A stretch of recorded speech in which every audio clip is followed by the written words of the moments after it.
Welcome to the Simply Mindful Wellness Podcast. Join your host, Tracy, the Mindful Wellness Coach, as she takes a deeper look into nourishing your body, mind, and soul. Because being well creates the freedom to live life the way you want. Okay, so welcome again to the Simply Mindful Wellness Podcast, another episode. I'm your host, Tracy Richardson, the Mindful Wellness Coach and Holistic Health Practitioner and owner of Hybrid Therapy. So welcome to your listeners and watchers over on YouTube. Today I'm joined by Karen Ramsay-Smith from Bigger Picture Coaching, and we'll be talking about mindful listening to prevent and reduce overwhelm. So welcome. How are you today? Hey, I'm really good. Thank you so much for having me, Tracy. I really appreciate it. You are most welcome. Thank you for coming on. So I'm really interested in this because obviously our mental and emotional state influences absolutely everything about us. So would you just like to share with the listeners and watchers who you are, what you do, and why you do it? Yeah. Oh, I love the why you do it as well question. I'm Karen Ramsay-Smith. What I do, so I'm going to tell you my labels, but I like to take labels away.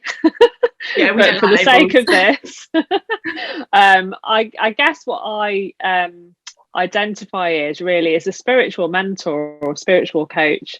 I am a transformational coach. I'm also a mindfulness teacher, and I also help coaches and mentors as well with supervision. So those are all the things that I do.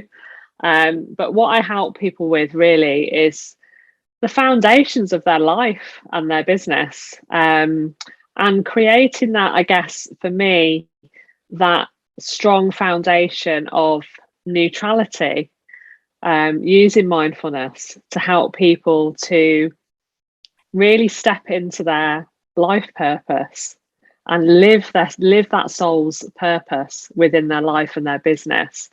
With that kind of mindful approach, to help them to expand their self-awareness. But really the main thing is helping them with the foundations of their business, their vision, their mission in life, and it can be anything, and getting their message out there, expressing themselves, because this is the biggest things that really hold us back in life, is actually just being ourselves, being our authentic true self. So yeah, absolutely. That's brilliant. So like the whole mindfulness thing, I totally get, being a mindfulness teacher myself, but it is the mind is so active in our day-to-day life, in our dream states, like all the time, it's ongoing, and we have these multiple, hundreds of thousands of thoughts a day sometimes. So how do you work with mindfulness then to support somebody through that? Yeah, so I guess I'm going to bring in the reason why I do what I do, because that'll help to kind of explain the way that I do it. Because I actually think sometimes, even kind of explaining like how you do something is not even that interesting, if that makes sense. Absolutely. It's more about the actual energy around it, or like the reason why you want to work with somebody is a whole different ball game to how they do it, which again, I know you get that. So the reason why I started mindfulness was because I was just totally and utterly overwhelmed emotionally, mentally, physically, in my corporate job that I was in for 25 years. So I was in marketing and comms for 25 years, kind of just climbed the corporate ladder, sort of did what I thought I was supposed to be doing, what I should be doing, to earn money and pay bills and all the rest of it. And yeah, it just led me to a point in my life where everything just became really overwhelming. And that's, what brought me to practicing mindfulness about probably 12, 15 years ago now. And eventually I was doing that for myself. And when I had to step away from my work, when I had a really bad bout of overwhelm, I decided not to go back. I just became, I think the mindfulness helped me gradually to become more self-aware and realised that this wasn't meant to be what I was meant to be doing. And through that kind of break I took away from work, I was lucky enough to get sick pay. So I took some time away from work and really delved into the mindfulness properly, because I knew it was something that had helped me in the past. And that was when I found coaching, and I fell into the coaching world of transformational coaches rather than kind of business coaching and all of that sort of thing. It was really quite a mindful approach to coaching that I found, and through that decided to train as a mindfulness teacher. And then after I'd set my business up and started actually coaching people in this mindful way, I found that I was just naturally sort of guiding people through meditations and, doing body scans in my coaching sessions and things like that, and just really enjoying that, bringing the whole, I guess, natural side to coaching, the very natural unfolding to coaching, and holding space for people and holding space for people in a compassionate way. And then later on, I had some huge bouts of grief in my life. I lost my mum and I lost my partner to suicide. And that was just another devastation. But I truly believe that I got through those things, and I kept my overwhelm at bay with the grief and, the devastating effects of losing somebody to suicide. By having this mindful approach to my life, because I'd expanded my self-awareness to know enough that I'd experienced these deep losses, but I knew that person wasn't gone forever. I knew, there's something inside me that knew that, that person that I loved very dearly was still around me, and I could still kind of sense them because I was so in touch with myself that I had that sort of more expanded self-awareness, I guess, to have that compassion for myself and not go into the overwhelm. And so really it helps me to deepen my practice with myself, and it helps me to deepen my practice with other people that was helping once I'd got better from going through that experience and helping myself and having the therapy and all the healings and everything that I'd had as a result. So, to come back to your question about how I help people and why I help people, it's because of my own experience. And really for me, it is helping people to stay on track with knowing that their purpose in life is really to know themselves and to know who they really are. And for me, that's what stops us from becoming overwhelmed. When we know ourselves and we know our purpose in life and we know what we're here to do, it keeps you in that kind of, as I said at the beginning, neutral place. It keeps you in a place of balance, a place of harmony, and you tend to be not as affected by what's happening outside of yourself. And I just love that, for me, like, compassion is our soul's companion in life. And if we can be compassionate with ourselves, we can have that compassion for others no matter what happens. So, yeah, I hope that sort of answers your question in a way. That's a truly transformational journey that you've been through there with lots of grief and so on many fronts. And I totally on board with the mindfulness side of things, like knowing yourself, and it does help you to get through these things. But actually, what I really loved about what you said is that they're still around you and that you sense them, and they're guiding you, like to a certain extent, I would feel, because that totally resonates with me. But yeah, what a truly transformational journey. It's a little bit emotional. Oh, wasn't expecting that. Okay, so when you talk about overwhelm, then obviously we can all get overwhelmed. So how would that feel to somebody that they were becoming overwhelmed for the first time? What sort of things should they look out for? Yeah, well, 100%. The way that I work with mindfulness, I do a little bit of the neuroscience side of it, but for me, like somebody who's experiencing and having experienced overwhelm a lot in my life, for me, it's all about the feeling. So it's not so much about trying to understand your brain and all of that, because when you're overwhelmed, the last thing you want is more information. Right?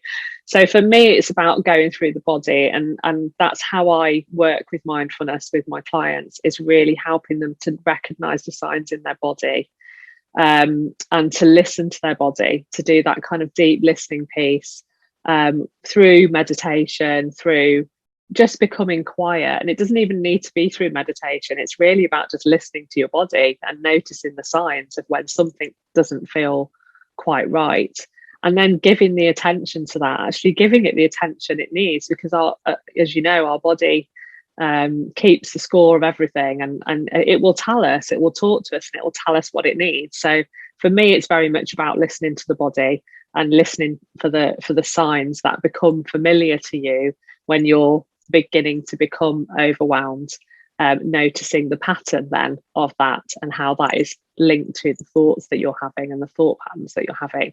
But predominantly for me, it is about coming back to the breath, and breathing, and just noticing what is happening in your body. Because when we focus on our breath, we focus on the in breath and the out breath, we're actually coming back to life itself, and that's often what we our minds can take us away from life itself, and that's why in mindfulness the present moment is so important, the teaching of the present moment, because when we come back to the present moment, we're back within our body, we're back within life itself, we're back to being alive and feeling alive, because our mind, we can live in our minds. There's so many of us that are just walking around living in our minds all of the time.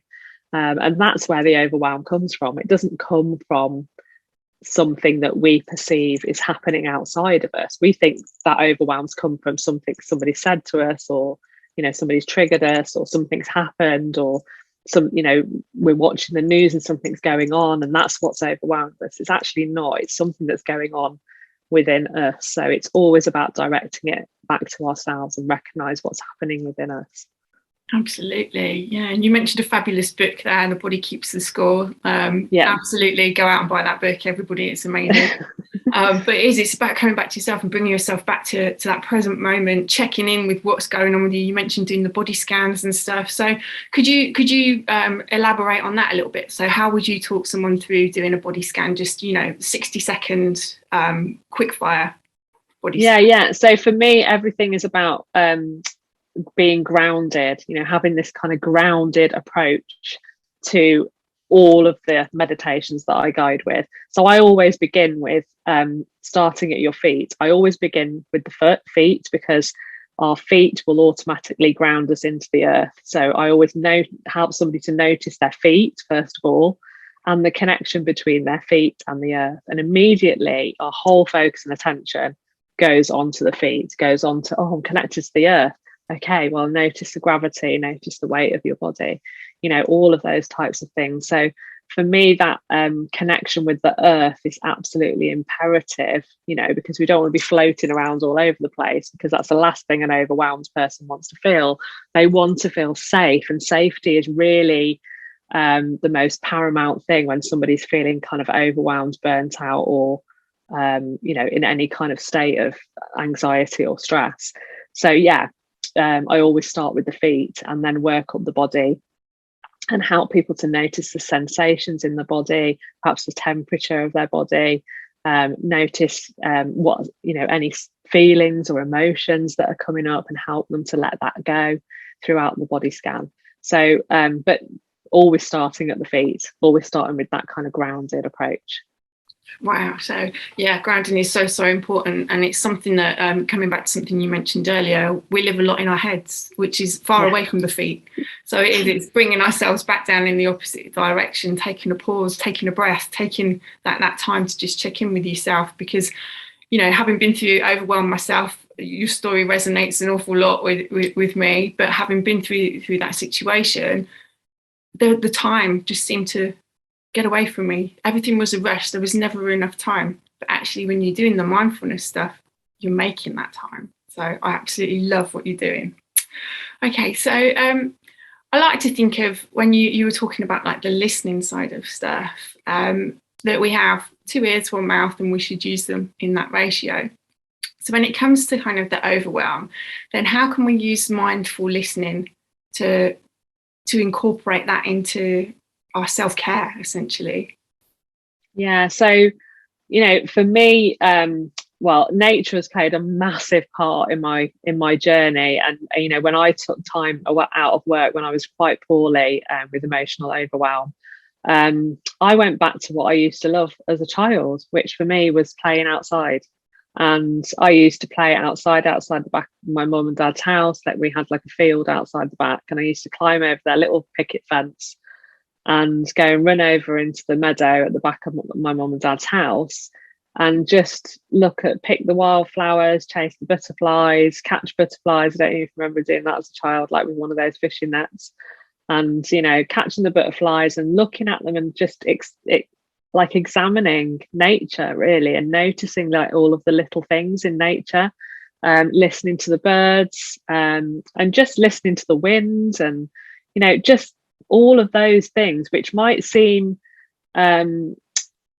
little and small and insignificant when we're busy and we're stressed and we've got bills to pay and we've got all these things, children and all these different things and jobs and things that we've got to do. But actually they are really big things in our lives, because when we focus on getting out in nature and actually experiencing the world in that way, we begin to connect back with the present moment, and we begin to connect back with the magic of the present moment. Quite often, it's very often missed that there is a lot of magic that happens in nature. And I'm going to get a little bit spiritual now, but that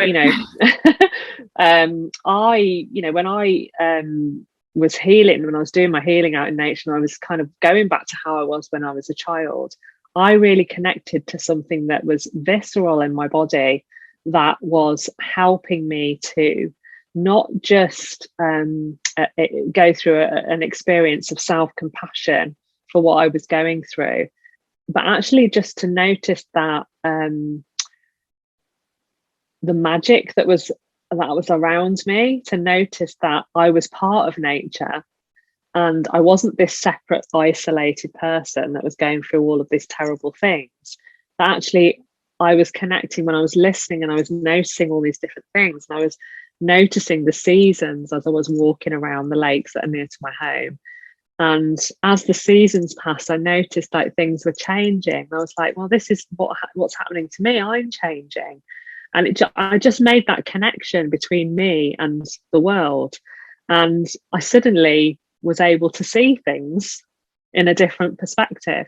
It helped me to see the situation I was in a different way. It helped me to step back and see the bigger picture, instead of getting really stuck in all of the stress and worry and anxieties about the future, because I was so worried about the future at that point in my life. It helped me to just focus on now, what was here and now, and just really appreciate and feel gratitude for what I was experiencing in that moment. And I think because I'd connected to that as a child, something in me just knew, that my soul knew that that's where I was meant to be. Like, I was meant to spend more time doing that kind of thing. And through that, that's how I found my purpose. And now I run a full-time business. I'm helping people with the same thing. And for me, it's all about trusting that kind of want or need that your soul has to be doing something that feels very natural to you, something that you actually really enjoy on that soul level. And so that's your life's purpose. And when you'll be brought to that in lots of different ways. But I have found through most of my clients that when I ask them to find a modality or something that helps them to get more in touch with their body, either through nature, through walking, swimming, running, cycling, whatever that might mean for them, reading a book, or just sitting quietly with a cup of tea, or journaling, whatever it might be, it always has that mindful listening, approach, always has that listening aspect to it. which, we then suddenly, we become aware, slowly we become aware of who we really are, and that we have this purpose within us. And some people's purpose might not be to run a business and to speak on stages and to be famous. Your purpose might be that you just realize that you need to be a good friend to someone, or you need to be this particular type of parent or sister or daughter or son, and it might be something in your life that you just need to become more self-aware about, and be the best version of you that you can be. Absolutely. Always be the best version of you. It's about that whole awareness thing, is because these are things that we're not taught. And unless you grow up in an environment like that, they're skill sets that are not naturally ingrained in us anymore. We're taught the 3 R's, and like you were saying, it's the things you should be doing. You should be going to work, you should get that corporate career, you should be going to university, you should be doing all these things. But what about the things you want to do? What about the things that feel like in here, like you say, in your soul's purpose? Oh, I absolutely love this conversation. Oh, it's amazing. Okay, so what's the most common misconception that you would say you come across when you're working with people, when you're discussing overwhelm or mindfulness? What would you say that is? I think it's the kind of practicality around it, like when I think there's a bit of there's resistance, in the world to having that kind of mindful approach. It might be seen as woo-woo, it might be seen as, oh, well, I've done workshops and courses and programs and things in big businesses, but to get those places, I've had to really work hard to actually help people to understand what the outcome is of having a mindful approach to business. So the resistance is really around that. It's around not really fully understanding that there is an outcome to working in this way, and that outcome is that you get to work in a much more creative way because you are removing the barriers, you are removing the structures, you are removing the things the limitations that you created about your life and your business. And all of us do that because we all have limiting beliefs, that are carried from the past into the present moment. So mindfulness is really about expanding your mind, opening your mind, and the resistance to that is just phenomenal, because people get scared when we start talking about opening your mind and removing the way that you've always done things, because it's outside of people's comfort. It's outside of our comfort blankets, and it's the unknown. We're opening ourselves up to the unknown, and that can feel scary to people. So that's where the compassionate approach comes in, where the ability to hold space for people comes in, allowing people to do the healing piece comes in, because it's really important that we're listening to ourselves and not just expecting ourselves to take these leaps into the unknown, that we are listening, we are being compassionate, and we are taking into account that people do have a lot of stuff that stops them from and makes them resist this step into something that potentially could be life-changing for them when they really start listening in and start understanding who they really are.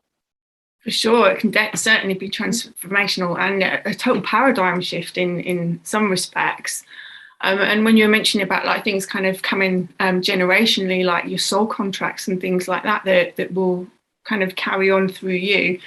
These are your deep ingrained belief systems, and it takes a lot of shifting. I mean, certainly through the work that you're doing with the mindfulness side, I see that manifested as physical symptoms. So, the number of people that come in with back pain that isn't actually anything that's musculoskeletal. You'll never see anything on an MRI scan or anything like that. It's a feeling of being unsupported, or it's referred from somewhere else where there's something else being stored or going on. So with regards to then what you do, what's the most kind of important or the most poignant thing that you've learned along your journey that you now use to kind of help other people? I think for me, it's about expression. It's about self-expression. So the way that I help people the most is to help them have a life vision. So to tap into that space that we've probably for many, many generations have feared, or or have resisted, or all of those things that feel like, oh, this is not the way we do things, this is not one of the shoulds, but actually tapping into the thing that isn't visible within us, our soul. We know it's there. We know there's a part of us that guides us, or there's that intuitive part of us that kind of senses, don't do that, go and do that. So for me, like, it's tapping into that part of us and helping that to be expressed, helping I call it, I talk about the soul a lot because people can identify with the soul, but the part of you that doesn't very often become fully expressed.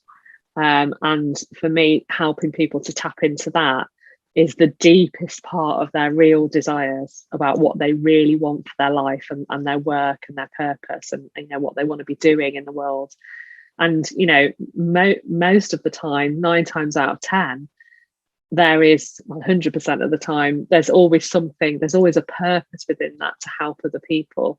So for me, it is helping people with that, to tap into that vision, to help them to understand what their soul's mission, what that soul's goal is in life, through all of the ups and downs that they've been through, and then helping them to express that. What is that message they've got for the world? Because there will be a unique message that has come through all of everything that they've been through in their lives, and there will be this unique message that wants to be expressed. And for me, that's what creates the energy around yourself, the energy around your business, the energy around your life that helps other people. You become, people talk about becoming the light. That's how you become the light, because you know who you are. When you know who you are, you shine so brightly, don't you? Absolutely. The whole energy thing, totally get that. We are light beings, we are humans. So yeah, absolutely, radiating light and drawing the light towards you. So it's beautiful. Okay, so with regards to kind of reducing overwhelm and listening to yourself, being present in the moment, this whole transformational kind of process that people can go through, how would you suggest someone starts to do this? Because often starting can be the hardest thing to do, taking that first step. So if they were listening to this right now, what could they do? Yeah, so I always guide people first to listening to what feels like something they might enjoy, first of all, because my way isn't the highway. And I can tell you the way that I started, but I would always guide people to see whether that resonates with them or not. So the way that I started was doing mindful walking in nature. So as I expressed, walking quietly in nature, no phone, no podcasts, no distractions, just you and nature. If you want to, you can take your shoes off, put your feet onto the grass. If not, just walk quietly and listen. And I used to take my journal out with me. I used to take a little journal out with me, and I just used to jot down what I was noticing. And the phrase "notice what you notice," it might not feel like it's a $1 million change, but it is more powerful than you can ever know when you actually really start noticing what you notice when you start listening. That could be emotions, it could be feelings, it could be thoughts, it could be you're noticing a repeating pattern. So journaling out in nature is a really powerful way to start. Just mindful walking, listening, and just notice what you notice. And get in touch with yourself in whatever way feels like it's enjoyable. There's no point doing anything if you don't enjoy it. Absolutely. More joy in the life, more fun. Okay, so last question then. It's something that I asked all my podcast guests. What does mindful wellness mean to you? What it really means to me, and this has been a journey, I would say, over the past 15 years, but what I have come to understand mindful wellness to be now is really knowing that you are here to expand and not to retract. So my favourite spiritual teacher is Thich Nhat Hanh. He very recently passed away, sadly.